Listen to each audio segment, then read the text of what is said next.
So, thanks, Chair. That's a comment I'll let slip through. Dr. Alec, did we have any luck? I do have an Okay, thank you. The short answer is, in discussions with Mr. Ashby, the question as to whether permission had been sought from anyone was raised. In response to that question, according to the investigator, and we have those materials here, Mr. Ashby indicated that he had spoken with the AFP, and the AFP indicated that they didn't have any concerns with what he proposed to do. CASA, the investigators had actually contacted the AFP independently, and the AFP indicated they didn't have any information about that. In his communication with Mr. Ashby, the investigators said, look, we've spoken to the AFP, they don't seem to have any information. Can you let us know precisely whom it was you spoke with? And it was in that response that I would characterize there was also some questions about were you flying in relation to people?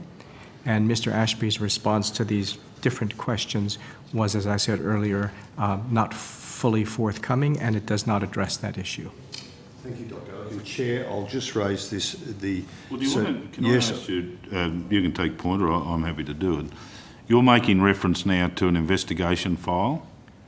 Investigation notes and an email within that file. Okay, so do you want to cite them? Yes. Please, yeah. Can Dr. Alec, would you be prepared to tender those documents? Certainly I wouldn't. If you direct us to, we will. Well, we will direct you if you don't, but it's I know, a I matter appreciate of you. that. We'll try and get it in the right order. You have to understand that sometimes it's more efficacious. If you want to take it under advisement for a few minutes, may we do that? May we do that? Let's do that. But before you leave these proceedings today, we'd like to get a commitment that, and if they're here, we've got the technology to copy them, so that's fine. Like to have them. So if you want to take a bit of legal advice I might just add, advice. and this is not for any other purpose other than clarification, is that under our legislation, there would not have been a requirement for the AFP to give such permission. That may be an issue of significance to members of Parliament and people responsible for affairs here, but there's nothing in our legislation that requires that the permission of the But that question's in doubt. This is a claim made by the operator of the aircraft, yet to be corroborated by any independent source. Is that correct? That's of interest to and it would be, and I don't want to make it. I don't want to minimise the importance of that, but I would point out when you asked earlier, or a question was asked earlier about providing false information, and one of the conditions in the legislation is that it has to be related to a material fact. Yeah. So from the process of... But that's not a consideration for you either as a regulator. If someone's provided you with false information, that's under the remit of other organisations to look and test that question. If someone provides us false information in relation to a material fact, that is very much something we may take into account in deciding how to dispose of the matter. So these documents that you're now referring to, is for the interest of completeness, is that all of the tertiary material that the investigator relied upon in their investigation? So it's not just, and maybe I'm unfairly broadening it on you retrospectively, but if they've interviewed other persons and taken notes, is that included in the batch that you have in front of you, or just the operator? I have asked for all of the material, including the notes and emails and telephone records of communications in relation to the Ashby matter. Okay, so you're at this point in time, you are satisfied that that batch represents satisfactory to your question? If I'm assuming that what was provided was what I was asked for. So what we might do is when we tender them, and we will today, we'll ask you just to go one more time,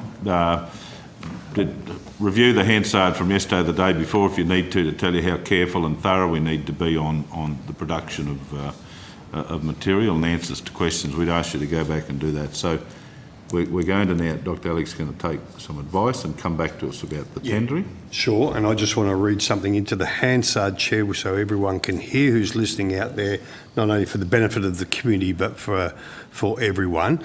On the 19th of September, this is for background information, Dr. Alec and Mr. Cummings, that CASA would not be aware of, but this committee wrote to the Australian Federal Police in the contents of our inquiry into regulatory requirements that impact on the safe use of remotely piloted aircraft systems, unmanned aerial systems and associated systems.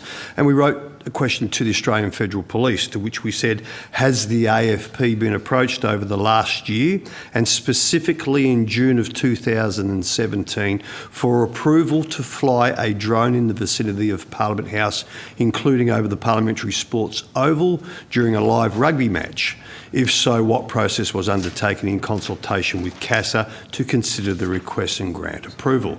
Now, we have the response back from the Australian Federal Police, who we have the utmost respect for, and they said, requests for activities or the use of parliamentary precinct, requests for activities or the use of the parliamentary precinct are not managed by the AFP.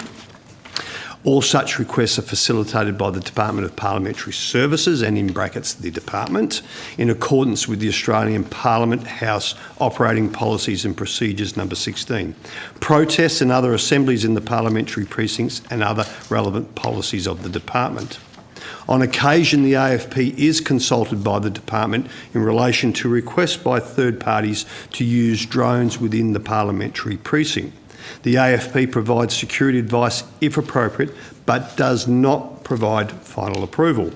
The AFP chair was not approached in June 2017 regarding approval to fly a drone in the vicinity of Parliament House, including over the parliamentary sports ovals during a live rugby match, full stop. So I would say, Chair, that the evidence we've just heard, that Mr Ashby, when queried or questioned by CASA investigators, said he sought approval from the AFP is a fabricated mistruth. Well, that's a serious assertion and gives rise. Perhaps we need to consider giving Mr Ashby the opportunity to present to our committee to respond to that. And we'll do that in the fullness of time. And I don't know that it'd be useful to